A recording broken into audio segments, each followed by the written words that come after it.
بسم اللہ الرحمن الرحیم اللہم نحمدک کما ترضی و نصلی علی حبیبک وآلہ کما یرضی و نحب محبوبک کما ارتضی اما بعد صلی اللہ علی حبیبی محمد وآلہ وسلم۔ ناظرین محترم، آج کی نشست میں انشاءاللہ اپنی نبی پاک صلی اللہ علیہ وسلم کے مبارک معجزات کے بارے میں ذکر کریں گے۔ آپ ہمارے ساتھ رہیے گا۔ اس سے پہلے اگر آپ نے ہمارا چینل سبسکرائب نہیں کیا تو سبسکرائب کریں، گھنٹی کے بٹن کو دبائیں تاکہ آنے والی ویڈیوز کا نوٹیفیکیشن آپ کو وقت پر پہنچ سکے۔ تو آئیے شروع کرتے ہیں۔ ایک ویڈیو ہم نے بنائی تھی ہمارے اس چینل پہ، آپ نے ملاحظہ کی، ہم نے 3 سوالات آپ سے پوچھے تھے، تو ان کا ایک ہی جواب ہے کہ ان مقدس شخصیات سے مراد مولا کائنات حضرت سیدنا علی بن ابی طالب علیہ السلام ہیں۔ تو آئیے شروع کرتے ہیں آج کی ویڈیو۔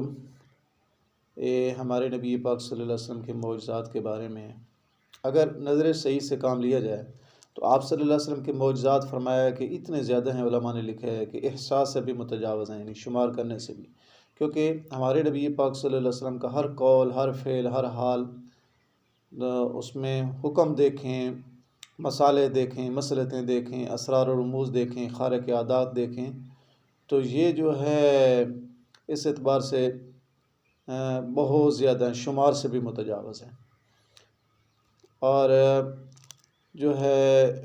اس لیے آپ بڑی بڑی تصانیف آپ اس میں مطالعہ کر سکتے ہیں۔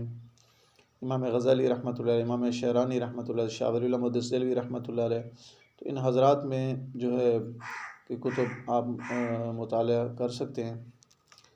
تو قطع نظر اس کے کہ اگر کم از کم بھی علماء نے لکھا ہے کہ صرف ایک قرآن مجید میں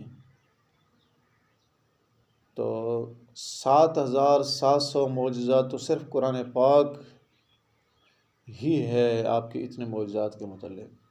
یعنی آپ اس اعتبار سے دیکھیں کہ قاضی ایاز رحمۃ اللہ فرمایا کہ کلام اللہ میں جس قدر قرآن مجید کا اتنا حصہ نا انا آتینا کے، تو حضرت قاضی ایاز صاحب رحمۃ اللہ فرماتے ہیں کہ یہ ہمارے نبی پاک صلی اللہ علیہ وسلم کا ایک معجزہ ہے، انا آتینا کے برابر۔ تو انا آتینا میں 10 کلمے ہیں، اور سارے قرآن مجید میں دیکھا جائے تو 77,000 کلمے تقریباً بنتے ہیں۔ تو جب 77,000 کو 10 پر تقسیم کریں تو 7,700 تو یہ صرف معجزات قرآن مجید میں بنتے ہیں۔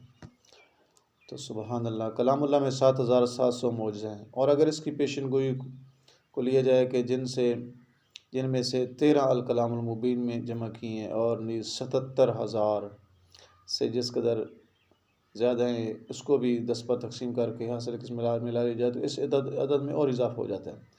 تو قرآن مجید کے معجزات صرف اتنے ہزاروں کی تعداد میں، صرف قرآن پاک میں جو مبارک کلمات ہیں، یہی معجزات ہیں۔ اور محدثین اہل سیر نے جو معجزات آپ صلی اللہ علیہ وسلم کے اپنے علم کے موافق لکھے ہیں تو وہ بھی بقول محدثین کے 3,000 ہیں تقریباً، جن میں سے 1,000 معجزہ امام جلال الدین سیوطی رحمۃ اللہ علیہ نے خصائص کبریٰ اپنی کتاب کے اندر نقل کیا۔ 1,000 معجزہ ہمارے نبی پاک صلی اللہ علیہ وسلم کا، اور 300 سے زائد الکلام المبین میں مذکور ہیں۔ تو اس حساب سے 10,000 سے زائد معجزات بنتے ہیں، اور اگر خصائص کبریٰ دستیاب نہ ہو یا عربی نہ جاننے والوں کی سمجھ میں نہ آئے تو کتاب الکلام المبین کا مطالعہ اس باب میں آپ کر لیں۔ تو ہمارے نبی پاک صلی اللہ علیہ وسلم کے جو معجزات ہیں وہ تمام اقسام کے ہیں، یعنی تمام عالم کے تمام اقسام، جتنے جہان ہیں تو تمام جہانوں کے اندر معجزات موجود ہیں۔ تو چونکہ یہ مختصراً ہم انشاءاللہ کچھ معجزات ذکر کریں گے آنے والی ویڈیوز میں۔ تو جس طریقے سے ایک معجزہ ہم نقل کرتے ہیں کہ ہمارے نبی پاک صلی اللہ علیہ وسلم نے صحیح مسلم میں ہے کہ فرمایا کہ قیامت تب آئے گی جب زمین پر کوئی اللہ اللہ کہنے والا نہ رہے گا، اور ظاہر ہے کہ اللہ اللہ کہنے والا ہمارے نبی پاک صلی اللہ علیہ وسلم کی ہی رسالت کے ماننے والا ہوگا۔ تو پس رسالت آپ صلی اللہ علیہ وسلم کی جو رسالت ہے تو آپ کی رسالت کے باعث اور طفیل ہی یہ سارا امن قائم ہے، سارے جہانوں کا امن قائم ہے، سارے جہان باقی ہیں۔ تو اس اعتبار سے ہمارے نبی پاک صلی اللہ علیہ وسلم کی ذات اقدس، آپ کی مہربانی، آپ کی نبوت، رسالت، آپ کی ختم نبوت، آپ کی حیات، تو یہ اس کی مبارک برکت ہے جس کے توفیل ہم بھی باقی ہیں، پورے سارے جہان بھی باقی ہیں۔ ہم انشاءاللہ آنے والی ویڈیوز میں اپنے نبی پاک صلی اللہ علیہ وسلم کے معجزات کا چند کا ذکر کریں گے تاکہ ہمارا ایمان تازہ ہو جائے۔